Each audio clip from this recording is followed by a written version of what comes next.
Good morning students. Today we are going to study chapter number 14 electric current and its effects. So इस chapter में हम electric current और इसके effects के बारे में पढ़ेंगे. Electricity is the most versatile and important source of energy available on earth and therefore it plays a very important part in our lives. Today it is so important that we cannot think of our lives without electricity. The cables, wires you see around carry electricity from the power station to our house and factories.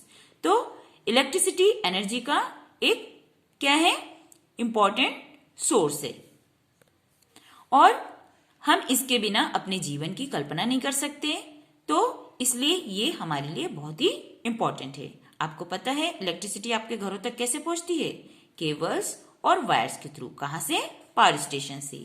In earlier classes you have learn about electric current and circuit. पिछले class में भी हमने इसके बारे में पढ़ा है. अब हम उन कंडीशंस के बारे में पढ़ेंगे जिसके बगैर किसी इलेक्ट्रिक सर्किट में जो इलेक्ट्रिसिटी है वो फ्लो ही नहीं होता. सो क्या क्या है? A source and unbroken path and a metal wire. In this chapter, we will learn a little more about electric circuit, how to represent them conveniently and effect produced by electric current. So, हम इस chapter में electricity के जो effects हैं उसके बारे में भी पढ़ेंगे, इलेक्ट्रिक करंट के इफेक्ट्स के बारे में पढ़ेंगे और ये भी पढ़ेंगे कि इलेक्ट्रिक सर्किट को किस तरीके से कन्वीनियंटली रिप्रेजेंट कर सकते हैं. Electric circuit are necessary for electric current to flow from one place to another. An electric circuit is a closed path in which the electric current flow. तो electric circuit क्या होता है? एक closed path होता है जिसमें बिजली प्रवाहित होती है. A circuit is usually made by linking electrical components together with a piece of wire.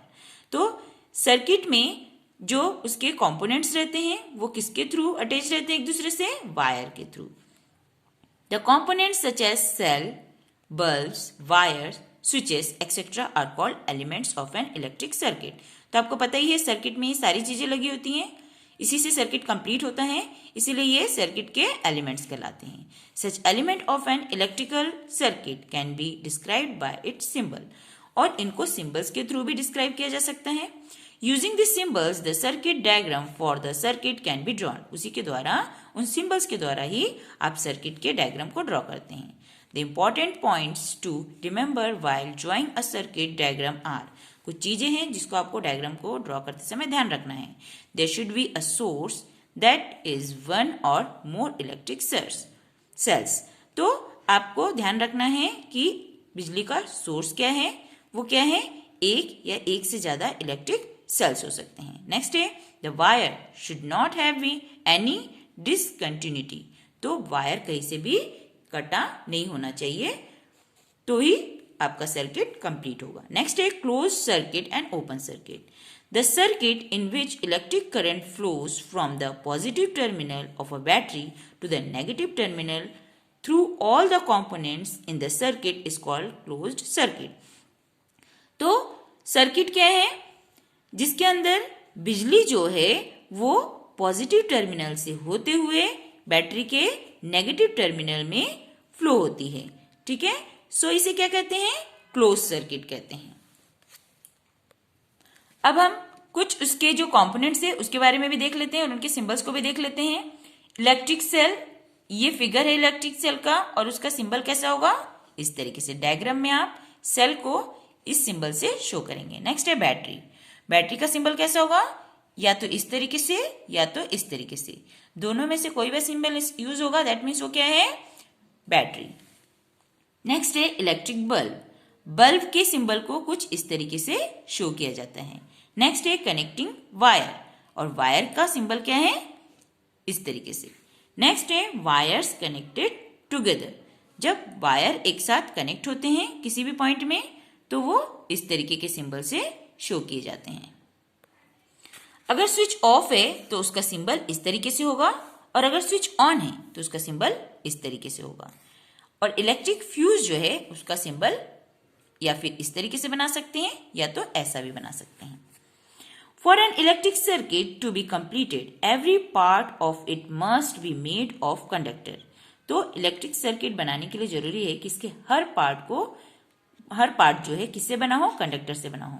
If there is an insulator, अगर उसमें इंसुलेटर का प्रयोग होता है in the path of the circuit, it is said to be broken, तो उसे हम broken कहेंगे और इनकम्प्लीट या फिर ओपन भी कह सकते हैं। नेक्स्ट है heating effects of electric current. Have you ever thought why electric iron get hot when it is switched on?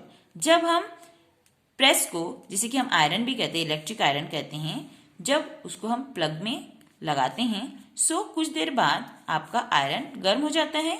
तो ऐसा क्यों होता है? This happen due to heating effects of electric current. और ऐसा क्यों होता है?